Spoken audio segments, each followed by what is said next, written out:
Hi. Hey Daniel, it's the Ryersonian. Oh, hi, I've been expecting you. Come on in, come on in.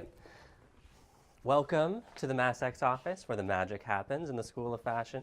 Awesome. Do you have some time for us to ask you a few questions? I always have time for the Ryersonian. Great. So how are you doing today? I am doing amazing. It's week 12. I'm super excited for the holidays, so I'm feeling great. And do you have any plans for the holidays? I do. I have plans to do a whole lot of nothing, catch up on a whole lot of Netflix, and eat a whole lot of baked goods. Eating thousands of calories, that's my thing over the holidays. Sounds pretty awesome. So you're an instructor here at the School of Fashion. So how is the end of semester marking coming? That's a good question.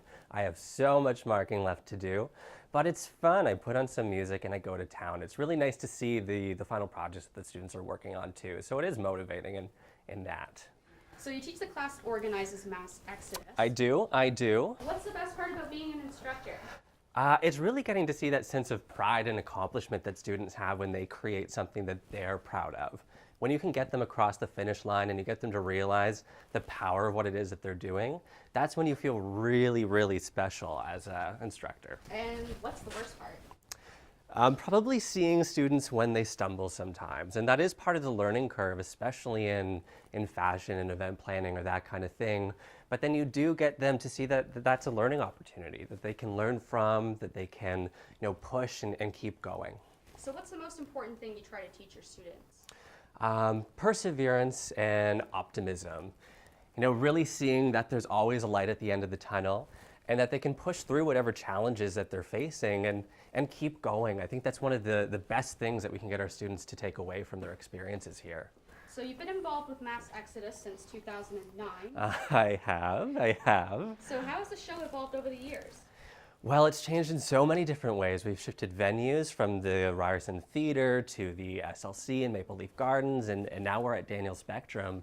But even the way that we showcase fashion now with different types of models and getting students to style their garments in different ways. It's changed so much in the 8 years or so since I started.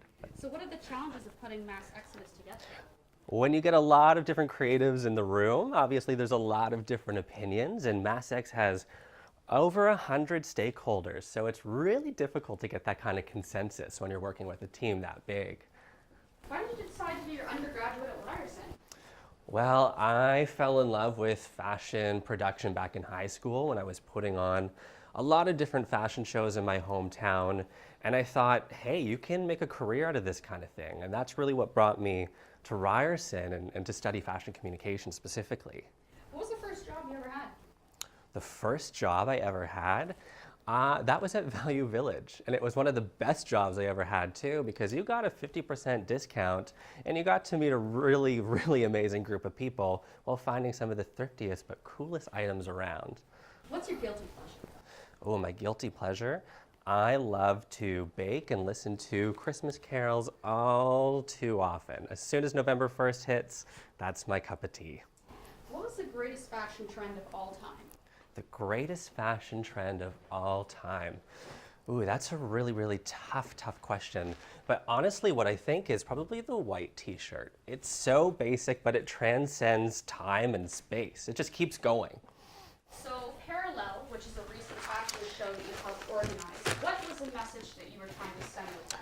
Well, Parallels is one of my favorite shows that we've done recently. And that was really about elevating and empowering and celebrating the LGBTQIA+ community, which is something that's obviously very close to heart for me. And I wanted to see that, show students rather, that they had an opportunity to make people really feel great about themselves through fashion. How have you tried to bring diversity to the runway? Well, I mean, it's a lot of fun to get people to see themselves as models, specifically in an industry where for the longest time they've been told that they're not models. So by giving people that opportunity, putting them on stage and really celebrating their ability to go down that runway with an awesome, inspired look, it's really just rewarding to make people smile and feel like they're part of something that they do love anyway. How can the fashion industry be more inclusive? The fashion industry can be more inclusive in a lot of ways. Again, we just need to see different types of people represented on the runway or in magazines. We need to see different faces. We need to change who's in control of fashion businesses and who's selling us clothing, to really make sure that all types of voices are represented. What is the most romantic thing your husband has ever done for you? Ooh, the most romantic thing my husband's ever done for me is when he made my wedding ring. And that ring was a combination of different gold wedding bands of his grandparents and his mom's. And he actually handcrafted it himself. And that was the most impressive thing I've ever seen him do, because he likes to think of himself not necessarily as a creative. And I said, aha, you're wrong. You and your husband have a company together, Raspberry. We do. What does your company do? Well, what we're trying to do is really get political through the lens of fashion. What we're trying to do is go into different communities and, again, get people to see themselves in a different light. We're trying to encourage people to understand things like fashion and gender and politics and how they all intertwine. And again, just get people to see themselves in an industry that has typically left them out. So we go into communities like the LGBTQ community in Ottawa with high school students, which we did last year. We're going to do it again just because it's so wonderful to, again, make people feel good about who they are. What is the key to building a strong relationship with someone?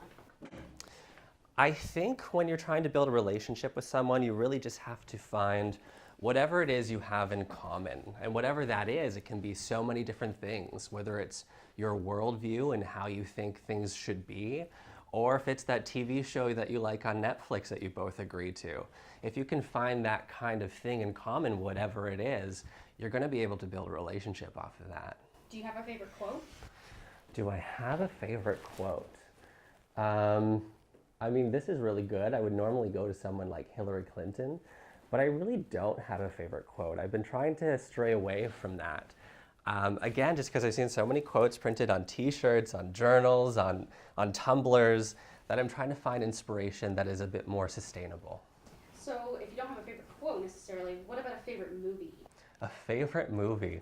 Oh yes, I do have a lot of favorite movies. So anything with Julia Roberts is really a go-to for me. Specifically something like My Best Friend's Wedding. I mean, I'm going to admit to it. I love My Best Friend's Wedding. If there's one thing you need more of in your life, what is it? I could always use more love, but I'm going to go with more baking. And that's something I'm trying to actively do. I'm learning how to bake because I'm going to make it for myself going forward. And if there's any other industry you would have been working in other than fashion, what do you think it would be? Politics. And what has been your proudest moment working in the fashion industry so far? My proudest moment, I mean, there's been so many of them, from my biggest show to my first time teaching and my students' first show. But I think my proudest moment is whenever I get people to think differently about fashion, to get them to see beyond what we know fashion to be, and to see that there is a way that this industry can be positive and advance social change. And that's happened now at multiple events, and I feel that same kind of pride and accomplishment every time. Well, Daniel, this is my last question, but end this interview with your New Year's resolution for 2018. My New Year's resolution is to get more sleep. Totally agree with that. Thanks, Daniel. Thank you so much for coming by.